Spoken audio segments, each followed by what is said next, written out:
Hand raise చేయండి. చూడు, ముందు ప్రీవియస్లీ మనకు డైరెక్టర్ గారు పర్మిషన్ ఇచ్చేవాళ్ళు. దీని తర్వాత ఇప్పుడు ఈ కొత్త జియోస్ ప్రకారంగా డైరెక్ట్గా మున్సిపాలిటీ పరిధి అయితే మున్సిపాలిటీలోనే డైరెక్ట్గా లేఅవుట్ పర్మిషన్స్ కానీ బిల్డింగ్ పర్మిషన్స్ కానీ వాళ్ళు డైరెక్ట్గా ఇచ్చేవచ్చు.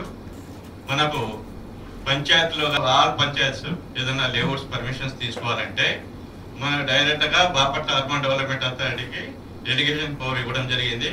25 acres వరకు ఇక్కడే పర్మిషన్ ఇవ్వడం జరుగుతుంది. ఫ్యాక్టరీస్ కానివ్వండి, ఇంకా అదర్ ఎనీ కన్స్ట్రక్షన్స్ ఏదైనా అయితే డైరెక్ట్గా బాపట్ల అర్బన్ డెవలప్మెంట్ అథారిటీ కూడా పర్మిషన్ ఇచ్చేస్తారు.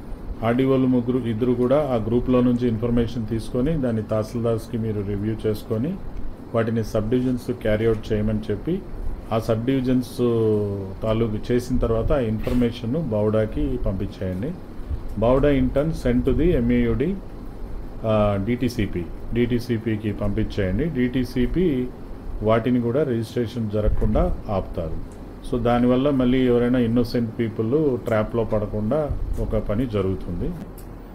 ఏదైతే ప్రభుత్వం నిర్దేశించినటువంటి చట్టం రూల్స్ ప్రకారంగా ప్రొసీజర్ ప్రకారంగా చట్టంలో చెప్పబడిన రోడ్లు ఎంత వెడల్పు కలిష అప్రోచ్ రోడ్డు 40 feet ఒక రోడ్డు.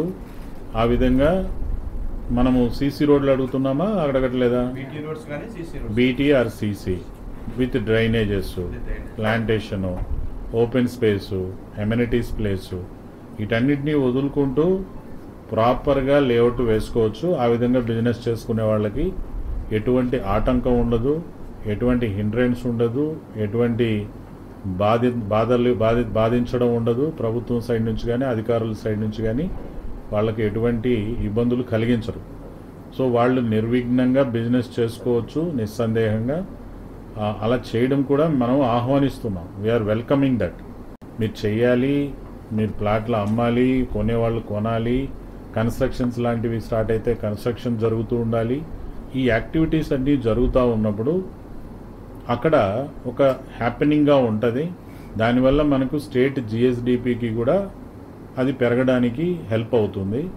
అంటే ఆ యాక్టివిటీ వల్ల ఒకవైపు మ్యాసన్ వర్కర్సు, ఒకవైపు సిమెంట్ అమ్మేవాళ్ళు, ఇటుకలు అమ్మేవాళ్ళు, ట్రాన్స్పోర్ట్ సెక్టార్ మీద బ్రతికేవాళ్ళు, ల్యాండ్ పైన రియల్ ఎస్టేట్ మీద బ్రతికేవాళ్ళు, డెవలపర్స్గా బ్రతికేవాళ్ళు, ఎల్టీపీలు అందరికీ వర్క్ దొరుకుతుంది. ఈ సెక్టార్లో పని జరగాలి.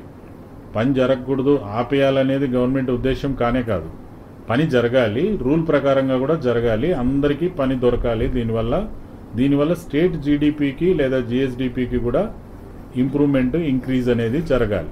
సో పద్ధతిగా జరగాలి, పద్ధతి లేకుండా చేయకూడదు అనేది.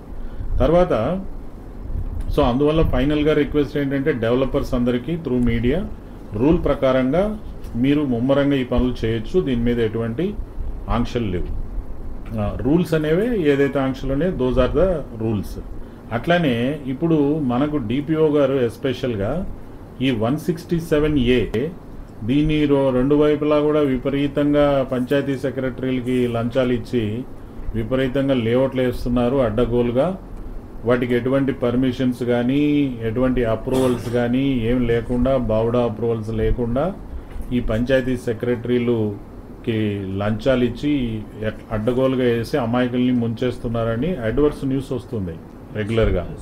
సో దీని మీద మీరు వెళ్ళండి, విజిట్ చేయండి, మీ డిఎల్పిఓ మీరు వెళ్ళండి, ఎక్కడెక్కడ వేశారు ఐడెంటిఫై చేయండి. ఐడెంటిఫై చేసి దాని మీద ఒక స్పెషల్ రిపోర్ట్ నాకు సబ్మిట్ చేయండి. ఏ సెక్రటరీని టర్మినేట్ చేయాలి, సస్పెండ్ చేయాలి, యాక్షన్ తీసుకోవాలి.